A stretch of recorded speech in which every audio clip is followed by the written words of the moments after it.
और इस वक्त की बड़ी खबर हम आपको बता दें, मध्य प्रदेश के भिंड में ईवीएम में कोई गड़बड़ी नहीं थी। अधिकारी ने अलग अलग बटन दबाए थे। ये बात अब सामने आ गई है।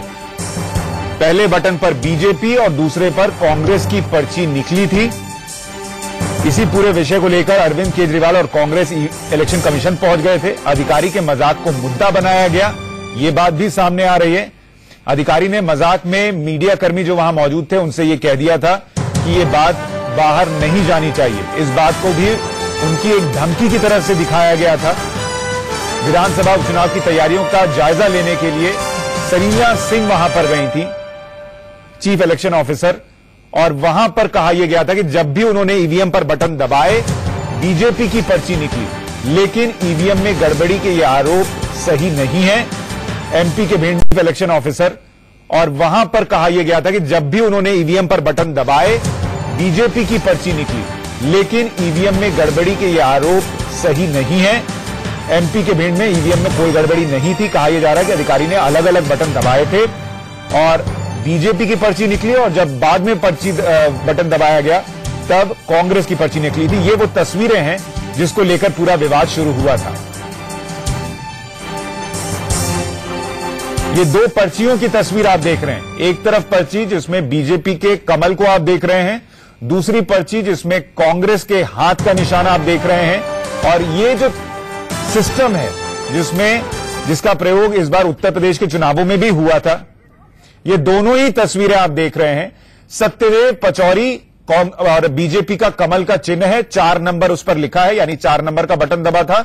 और अंबुज शुक्ला, कांग्रेस का चुनाव चिन्ह हाथ का निशान है, 1 नंबर उस पर लिखा है, यानी 1 नंबर बटन दबाया गया था और पर्ची जो है वो कांग्रेस की निकली थी।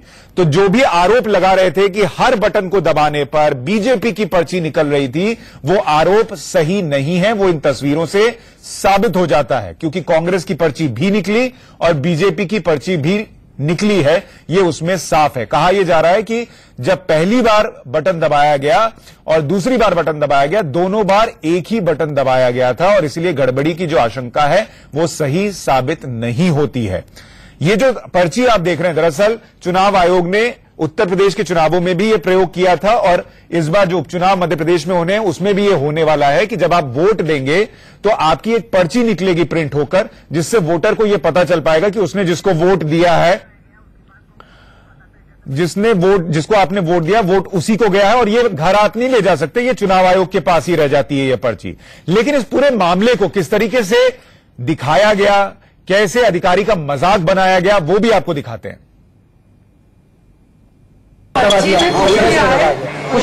प्रेस में ऐसा तो फिर आपको हम खाने में बिठाएंगे।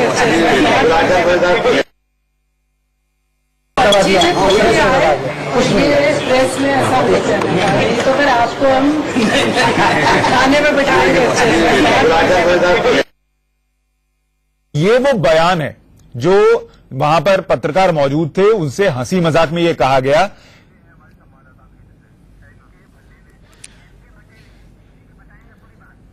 कि आप जो है अगर ये बात बाहर करेंगे तो आपको थाने में बैठा जाएगा। ये हंसी मजाक में बात कही गई थी, लेकिन इसे धमकी के तौर पर दिखाया गया और कहा गया। एनके बटेले हमारे सहयोगी भिंड से हमारे साथ जुड़ रहे हैं। एनके, आप भी वहां पर रहे होंगे जब ये सब कुछ हुआ है। पूरा जो घटनाक्रम था जरा वो बताइए दर्शकों के लिए कि कैसे पूरा मुद्दा जो है उसे सियासी रंग देने की कोशिश की और ईवीएम में गड़बड़ी नहीं थी, ये बात कैसे अब पुख्ता हो गई है। जी शांति, बिल्कुल मैं बताना चाहूंगा। जब मुख्य निर्वाचन अधिकारी मध्य प्रदेश शालिनी सिंह जी आई, उन्होंने पहले प्रेस कॉन्फ्रेंस रखी, उसके बाद एक डमी को करके दिखाया। जब डमी का पहला बटन जब दबाया गया तो पहले बटन में कमल के फूल की पर्ची निकली तो लोग चौंकने जैसा शौक लगा। उसके बाद दोबारा फिर उन्होंने कहा कि चलो दोबारा करके देखते। दोबारा अगला बटन जब दबा तो उसमें से कांग्रेस की हाथ के पंजे की पर्ची निकली। तो सब लोग उस दूसरी पर्ची को देखकर अचानक हंसने लगे। तो हंसते हुए मुख्य निर्वाचन अधिकारी शालिनी सिंह जी ने कहा कि मैं आपको थाने में बैठलवा दूंगी। अच्छा, ये जो बात हो रही थी कि बार बार बटन दबा, बार बार बीजेपी की पर्ची निकली, ये नहीं हुआ वहां पर। जी जी। अच्छा, दूसरी बात कि कहा गया कि जो अधिकारी थी वहां पर, चीफ इलेक्शन ऑफिसर, उन्होंने धमकी दी पत्रकारों को। क्या वो धमकी थी या सिर्फ मजाक मजाक में एक बात कही गई और उसको धमकी की शक्ल दे दी गई? नहीं, बिल्कुल मैं बताना चाहूंगा, पहले उनके जो लहजा था कहने का वो एक धमकी के रूप में था, लेकिन जब बाद में उनका हंसना हुआ तो सभी लोग हंसने लगे, तो वो जो धमकी वाली बात थी वो एक मजाक के रूप में तब्दील हो गई। और जब वो ये बात कह रही थी कि पर्ची वाली बात बाहर नहीं जानी चाहिए, उस वक्त दोनों पार्टियों के पर्चे निकल चुके थे। जी जी बिल्कुल।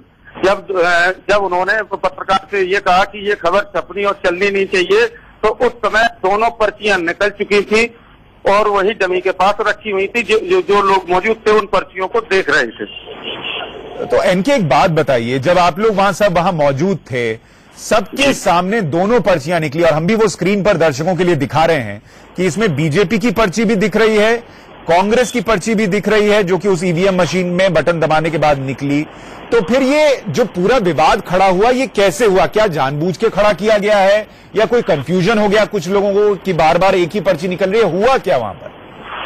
जी मैं बिल्कुल जी शांति में बताना चाहूंगा कि इसको सियासी रंग तो नहीं कहा जा सकता, क्योंकि वहां पर कोई भी राजनीतिक व्यक्ति नहीं मौजूद था। जिला कलेक्टर, एसपी और कुछ पत्रकार जनसंपर्क अधिकारी के साथ मौजूद थे। लेकिन इस बात को जब इलेक्शन अधिकारी ने जब इस बात को कहा है, तो उस समय जब उनका कहने का तरीका था तो थोड़ा अजीब था, इसलिए लोगों को लगा कि धमकी। लेकिन बाद में उन्होंने जब मुस्कुरा दिया तो इस बात पे धूल डालने की कोशिश। नहीं, मैं सियासी बात इसलिए कह रहा हूं इनके, क्योंकि आप लोगों के सबके सामने दोनों पर्चियां निकली, आपके मन में कोई भ्रम नहीं था कि ईवीएम में कोई गड़बड़ी है। लेकिन ये वीडियो जो है वो सोशल मीडिया पर फैलाया गया। उसी वीडियो को देखकर कांग्रेस पार्टी, आज अरविंद केजरीवाल, सब चुनाव आयोग पहुंच गए और अरविंद केजरीवाल ने एक तरीके से ये कह दिया कि ईवीएम जो है वो सही नहीं होती। ये बात साबित हो गई है, उन्होंने जांच के भी का भी इंतजार नहीं किया। तो ये इसलिए मैं कह रहा हूं कि इस पूरे मामले को आउट ऑफ प्रोपोर्शन उठाकर और वीडियो का एक हिस्सा दिखाकर ऐसे बताया गया जैसे ईवीएम में गड़बड़ी थी और ये बात वहां सारे पत्रकारों ने देख ली हो। हाँ बिल्कुल, जो आप कह रहे हैं वो बात अपनी जगह बिल्कुल सही है। जब ये वीडियो अधूरा सोशल मीडिया पे वायरल हुआ तो इसको सियासी रंग देने का जरूर काम किया गया है, इस बात से मैं सहमत हूं। ठीक है, शुक्रिया इनके इस पूरी जानकारी के लिए। हमारे सहयोगी एनके बटेले को आप सुन रहे थे, वो हमें भिंड से जानकारी दे रहे थे। मध्य प्रदेश के भिंड में ईवीएम में बटन दबाया गया, बार बार बीजेपी के नाम की पर्ची निकली। ये सोशल मीडिया पर वीडियो आपने भी देखा होगा, कई राजनीतिक पार्टियों ने भी इस पर सवाल उठाए हैं, लेकिन हम आपको दोनों ही तस्वीरें दिखा रहे थे जिसमें बीजेपी की पर्ची भी निकली उस ईवीएम मशीन में बटन दबाने से, कांग्रेस की भी पर्ची निकली। ये साफ दिखता है और अधिकारी ने जो बात कही थी वो धमकी नहीं, सिर्फ मजाक था जिसे मुद्दा बना दिया गया।